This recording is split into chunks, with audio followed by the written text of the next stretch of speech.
150 yards, turn right at T-junction. 175 yards, turn left at Crossroads. 200 yards, straight on at traffic lights.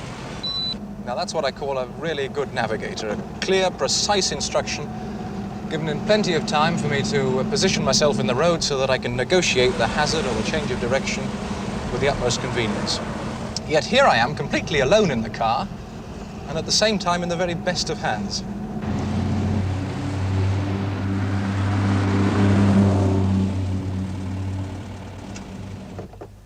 My navigator is this pre-recorded cassette of tape.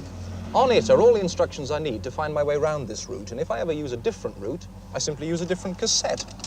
Most of the time, the playing unit is switched off. It's only switched on to relay the instructions to me, and those times are dictated by this control unit, which is mounted underneath the dashboard.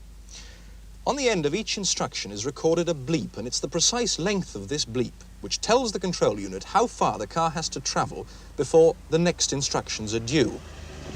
The cassette player is connected to the control unit here.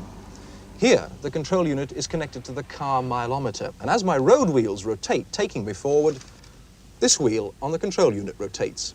Now, its revs are counted, and when that count corresponds with the information stored here from the bleep at the end of the last instruction, the next instruction is given.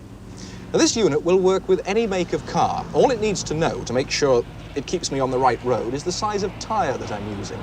And I can give it that information by clipping in the appropriate circuit board. Right, let's put the unit back together and give it another spin.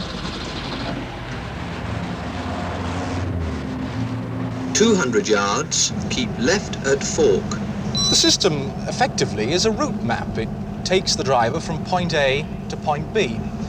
This prototype program has been set up over 20 miles in the Chatham area of Kent, covering roads through town and country. And the designers have tried it out using a number of different drivers, and they've discovered that despite differences in techniques, speed, tyre pressures and the like, their program over that 20 miles is accurate to within 30 yards.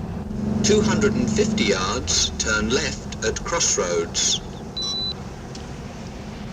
Applications for a system like this that spring to mind: self-drive hire cars from London Airport to the big hotels in the city centre.